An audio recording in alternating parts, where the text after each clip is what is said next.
ரொம்ப பரபரப்பான சந்தை. எங்க பார்த்தாலும் சத்தம். வாங்குறவங்க விக்குறவங்க எல்லாம் ஓடிக்கிட்டு இருக்காங்க. அந்த கூட்டத்துக்குள்ள பழம் விக்கிற ஒரு ஆள் நின்னுக்கிட்டு இருக்கான். தினமும் பார்க்குற சந்தைதான். ஆனா இன்று அவன் கண்கள் ஒரே இடத்துல தான் நிக்குது. கூட்டத்துக்குள்ள நின்னுக்கிட்டு ஒரு பெண் யோசிச்சுக்கிட்டு இருக்கா. எதையோ நினைச்ச மாதிரி. அங்க இருந்து அந்த கடைக்காரன் அவளை கவனிக்கிறான். ஒரு நிமிஷம் தயக்கம். அப்புறம் மெதுவா அவளை கூப்பிடுறான். மனசுக்குள்ள ஒரே யோசனைதான். எப்படியாவது இன்னைக்கு இந்த பழைய பழத்தையாவது வியாபாரம் பண்ணணும். அவளை கூப்பிடும்போது அவன் குரல்ல அந்த அவசரம் தெரியும். அவனோட எண்ணம் முழுக்க அந்த பழங்களை விக்கணும்ன்றதுதான். அங்க இருந்து அந்த கடைக்காரன் அவளை கவனிக்கிறான். ஒரு நிமிஷம் தயக்கம். அப்புறம் மெதுவா அவளை கூப்பிடுறான். மனசுக்குள்ள ஒரே யோசனைதான். எப்படியாவது இன்னைக்கு நான் ஒரு புதிய ரெசிபி செய்ய போறேன். பழம் தான் மெயின் இன்கிரீடியன்ட். அதனால தயவு செஞ்சு நல்லா ஃப்ரெஷ் இருக்கிற பழங்களை கொடுங்க. சாப்பிடுறவங்களுக்கு டேஸ்ட் முக்கியம், ஹெல்த்க்கும் அதே அளவு முக்கியம். அதுக்காக பழையது வேண்டாம், நல்ல புது பழங்கள் தான் வேண்டும். இன்னைக்கு நான் ஒரு புதிய ரெசிபி செய்ய போறேன். பழம் தான் மெயின் இன்கிரீடியன்ட். அதனால தயவு செஞ்சு நல்லா ஃப்ரெஷ் இருக்கிற பழங்களை கொடுங்க. சாப்பிடுறவங்களுக்கு பழ வியாபாரி சிரித்த முகத்துடன் அருணாவிடம் ஒரு பழத்தை கொடுத்தார். இது ரொம்ப நல்ல பழம், மிகவும் என்று நம்பிக்கையுடன் சொன்னார். அவருடைய வார்த்தைகளை நம்பி அருணா அந்த பழத்தை வாங்கினார். ஆனால் அந்த பழத்தின் உள்ளே மறைந்திருந்த உண்மையை வியாபாரி சொல்லவில்லை. அது உள்ளே கெட்டுப்போன சேதமான பழமாக இருந்தது. லாபத்துக்காக உண்மையை மறைத்து நேர்மையை கைவிட்டார் அவர். இந்த சம்பவம் அழகான வார்த்தைகளும் தோற்றமும் எப்போதும் உண்மையை காட்டாது என்பதையும் நம்பிக்கை எச்சரிக்கையுடன் கொடுக்க வேண்டும் என்பது.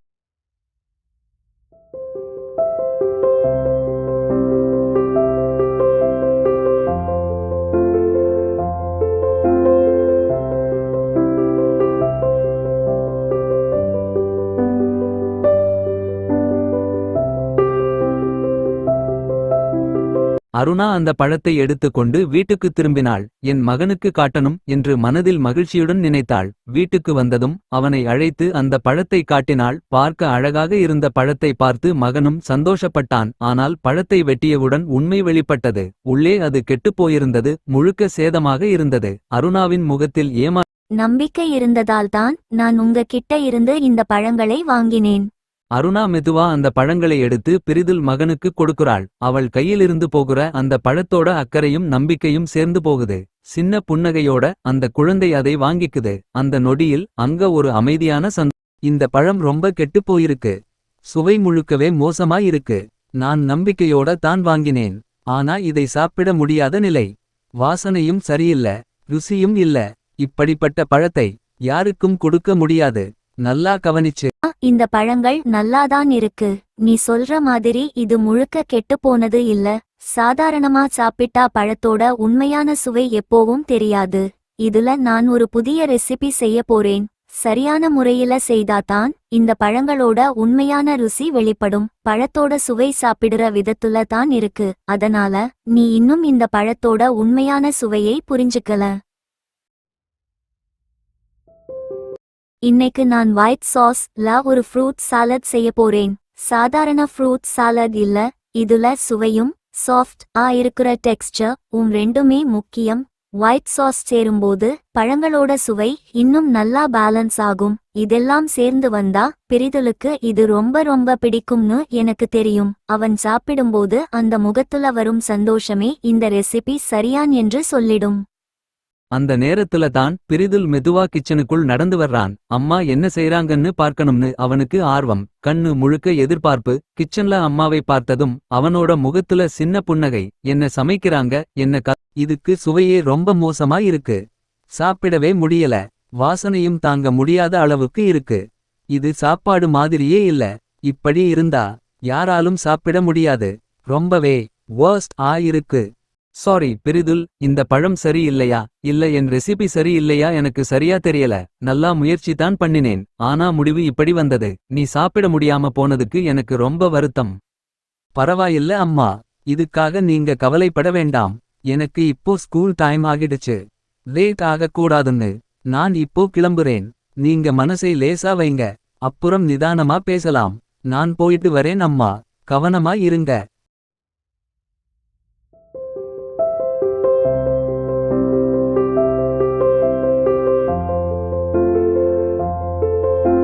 நாம வீட்டு தோட்டத்துக்கு போய் நாமே பழம் பறிக்கலாம் அம்மா.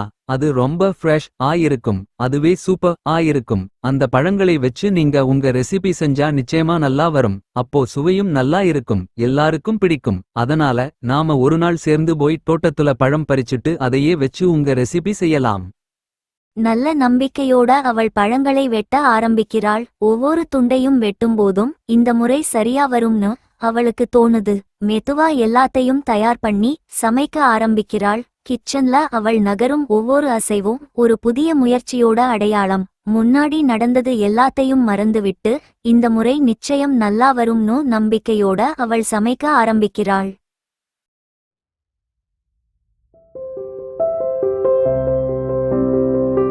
நம்பிக்கையோட அவள் அந்த உணவை எடுத்து மெதுவா அவன் முன்னாடி வைக்கிறாள். இந்த முறை நல்லா இருக்கும்னு மனசுக்குள்ள ஒரு நம்பிக்கை. அவள் கைகளில் அந்த உணவு மட்டும் இல்ல, அவளோட எதிர்பார்ப்பும் இருக்கு. அவன் சாப்பிடும் ஒவ்வொரு நொடியையும் அவள் கவனமா பார்க்கிறாள். ஒரு வார்த்தை கூட இல்ல. அம்மா, இந்த சாப்பாடு ரொம்ப எக்ஸலண்ட் இருக்கு. பழத்தோட ஃப்ரெஷ் ஃப்ளேவர் தெளிவா தெரியுது. ஒவ்வொரு பைட்லயும் பழம் புது மாதிரி டேஸ்ட் தருது. முன்னாடி சாப்பிட்டதுக்குமே இது வேற லெவல். இது ரொம்ப லைட் ஆவும். அருண் தன் பையை தோள்ல போட்டுக்கிட்டு அம்மா பக்கத்துக்கு வர்றான். அம்மா, நான் கிளம்புறேன் னு சொல்லிட்டு மெதுவா ஒரு புன்னகையோட அவளிடம் விடை பெறுறான். அவள் அவன் தலைக்கு கை வைத்து கவனமா போய் வா னு சொல்றாள். வீட்டு வாசல் தாண்டி அருண் நடந்து போகும் வரை அவள் நின்னுக்கிட்டே அவனை பார்த்துக்கிட்டே இருக்கிறாள். அவன் கண்களுக்கு அப்பால் போனதும் வீடு மறுபடியும் அமைதியாகுது. அந்த அமைதிக்குள்ள அவள் மனசு. அவள் மெதுவா வீட்டை விட்டு வெளியே கிளம்புகிறாள். மனசுக்குள்ள நிறைய கேள்விகள். நம்பிக்கையோட தான் அந்த சந்தைக்கு போனாள். அதே நம்பிக்கையோட தான் அந்த பழங்களையும் வாங்கினாள். அண்ணா, நான் உங்க கிட்ட தான் அந்த நாள் நம்பிக்கையோட பழம் வாங்கினேன். நீங்க நல்லா இருக்கும்னு சொல்லித்தான் அந்த பழங்களை கொடுத்தீங்க. ஆனா வீட்டுக்கு போய் பார்த்தா அதெல்லாம் கெட்டு போயிருச்சு. நான் ஏமாளி கிடையாது. பழம் நல்லதா இல்லையான்னு எனக்கும். ஆமா அக்கா, நான் உனக்கு கெட்டுப்போன பழம்தான் கொடுத்தேன். நீ கொடுத்த காசுக்கு அவ்வளவுதான் வரும்னு எனக்கு தெரியும். நல்ல பழத்தை கொடுத்தா எனக்கு லாபம் இருக்காது, நஷ்டம்தான் வரும். அதனால தான் இப்படிப்பட்ட பழங்களை விற்க வேண்டிய நிலை. சந்தையில யாரும் எங்களை கேட்க மாட்டாங்க. வாங்குறவங்க காசு மட்டும் தான் எங்களுக்கு முக்கியம். நல்லது வச்சு வித்தா அடுத்த நாள் கடை ஓடாது. கெட்டுப்போக போற பழத்தை இன்னைக்கு வித்தாதான் நாள். அவள் கையில அந்த பையில் கெட்டுப்போன பழங்களை எடுத்துக்கிட்டு கடைக்காரன் முன்னாடி வந்து நிற்கிறாள். ஒவ்வொரு பழத்தையும் ஒவ்வொன்னா வெளியே எடுத்து அவன் கண் முன்னாடி. நான் இந்த பழங்களை இப்படியே எடுத்துக்கிட்டு போய் சொசைட்டில இருக்கிற எல்லாருக்கும் காட்ட போறேன். இது வெறும் குற்றச்சாட்டு இல்ல, இதுதான் எவிடன்ஸ். நீங்க என்ன கொடுத்தீங்கன்னு அந்த பழங்களே சொல்லும். நான் ஒருத்தி தான் ஏமாந்தேன்னு நீங்க நினைக்கலாம். ஆனா நாளைக்கு இன்னொரு அம்மா, இன்னொரு குழந்தை இதே மாதிரி ஏமாறக்கூடாது. அவள் சொன்ன வார்த்தைகள் அவனை அப்படியே நிப்பாட்டிடுது. அந்த நம்பிக்கையோட இருந்த முகம் மெதுவா மாறுது. அவன் கண்கள் தாழுது, கைகள் நடுங்குது. சந்தையோட சத்தத்துக்குள்ள அவனோட குரல் மட்டும் மெதுவா உடைஞ்சு போகுது. திடீர்னு அவன் கண்களிலிருந்து கண்ணீர் வழிய ஆரம்பிக்குது. அக்கான்னு சொல்லும் போதே அவன் குரல் உடைஞ்சிடுது. வயிற்றுப்பிழை, வறுமை, தவறான முடிவு இதெல்லாம் அவன் முகத்துல தெரிய ஆரம்பிக்குது. தெரிஞ்சே தப்பு பண்ணிட்டேன் நூ மனசுக்குள்ள அவன் ஒத்துக்குறான். அவள் முன்னாடி கைகள் கூப்பி நிக்கிறான், கண்ணீரோட, மனப்பூர்வமா. சரி, இன்னைக்கு நான் உன்னை விட்டுடுறேன். நீ அழுதது பார்த்து, நீ சொன்ன வார்த்தைகள் கேட்டு பார்த்தா இது உனக்கு ஒரு பாடமா மாறணும்னு நினைக்கிறேன்.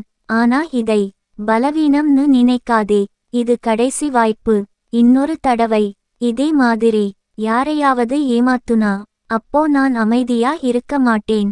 நம்பிக்கைன்னு ஒன்று இருக்கு, அது உடைஞ்சா திரும்ப சேர்க்க ரொம்ப கஷ்டம். உங்களுக்காக புதிய பழம் வாங்கிக்கோங்கயா. அந்த வார்த்தை ஒரு விளம்பரம் மாதிரி இல்ல, அது ஒரு எச்சரிக்கை. காசு கொடுத்து வாங்குறது பழம் மட்டும் இல்ல. பரவாயில்ல, பழத்தை திரும்ப எடுத்துக்கிட்டு இங்கேயே கொடுத்துடுங்க. எனக்கு சண்டை வேண்டாம். பிரச்சனை பெருசா ஆகணும்னு நானும் நினைக்கல. நீங்க தப்பு பண்ணினீங்கன்னு நான் சொல்லிட்டேன். அதை நீங்களும் ஒத்துக்கிட்டீங்க, அது போதும். இதுக்கு மேல இந்த விஷயத்தை நீட்டி இழுக்க எனக்கு விருப்பம் இல்ல. பழத்தை